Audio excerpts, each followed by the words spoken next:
Mon père est maçon, mon frère est parquetteur, mon beau-frère est dessinateur en génie civil, mon oncle est entrepreneur. Moi-même, j'ai fait une formation en bureau d'architecte.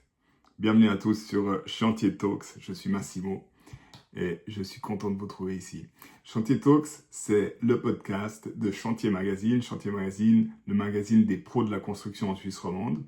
Et si j'ai parlé de mon père en début, c'est parce que je pense que son mindset, son identité de maçon, et c'est la première chose qu'il met en avant quand il se présente, je pense qu'elle nous a influencé pas mal dans la famille, mes frères, ma sœur et moi.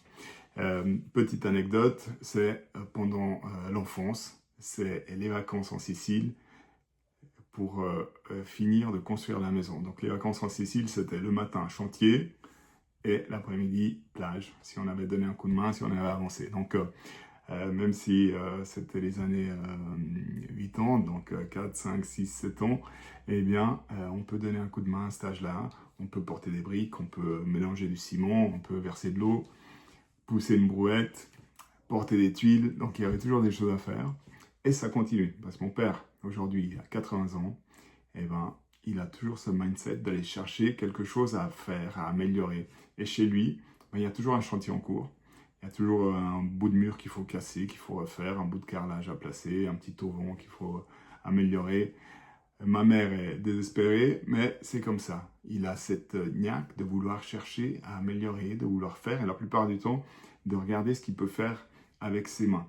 Donc, cette mentalité-là, rechercher une solution, c'est ce que j'essaie de transmettre, et c'est ce que je remarque aussi en parlant, en croisant, en faisant mes interviews avec les gens de la construction en Suisse romande depuis plus de 20 ans, parce que ça fait maintenant plus de 20 ans que je suis rédacteur en chef de Chantier Magazine, le magazine des pros de la construction. Donc, on parle de construction, et en prolongement, bah forcément, je me suis dit, un podcast, c'est la tendance et c'est la bonne occasion de rencontrer des gens, de pouvoir échanger et qui nous racontent aussi leur parcours. Est-ce que leur père était aussi maçon? Est-ce qu'il était entrepreneur, architecte?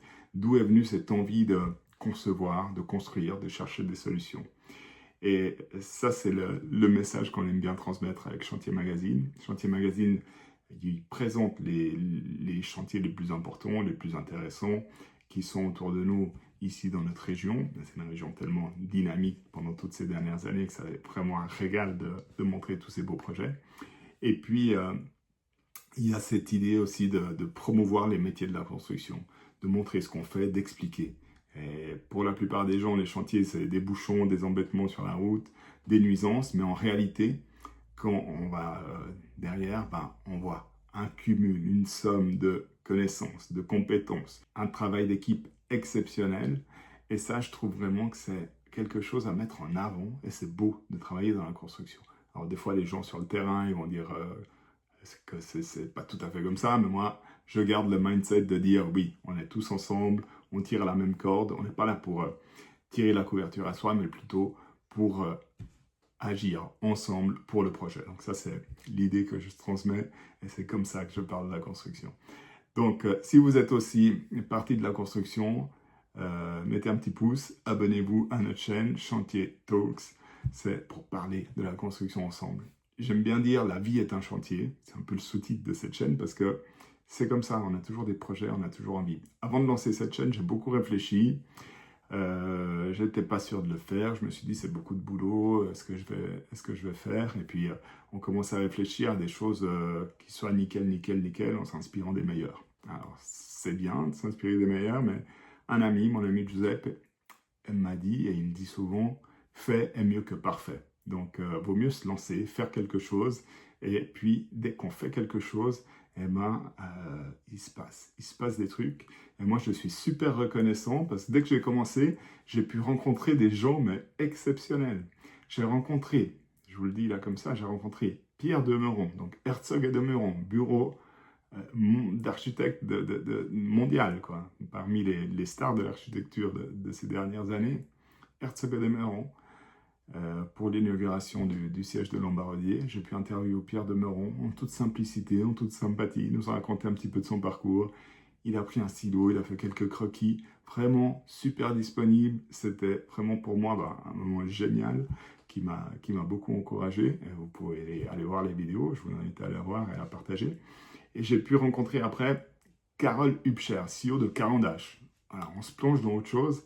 Caran-d'Ache, la marque suisse, Genève, les crayons, les souvenirs d'enfance. Et elle aussi, elle nous a raconté souvenirs d'enfance liés à la construction. Et son père l'a sorti de l'école, elle et sa sœur, pour aller voir la cheminée de l'ancienne fabrique Caran-d'Ache qui devait être démolie ce jour-là. Et ça, c'est son souvenir qui est lié voilà, à la construction, au bâtiment, à l'évolution d'une entreprise. Et je trouve ça génial. Aujourd'hui, elle nous racontait la première pierre du nouveau bâtiment. Et il y a une continuité comme ça. Ses filles étaient là. Et une de ses filles étudie l'architecture. Donc, génial. Donc, Caran-d'Ache, Carole Hübscher, une rencontre en toute simplicité au bord du chantier. Ça a été un moment aussi là génial pour moi. J'ai rencontré encore Pascal Berchi, CEO de Lozinger Maradi. Donc, lui aussi, son parcours, son envie d'améliorer l'entreprise, ses questionnements.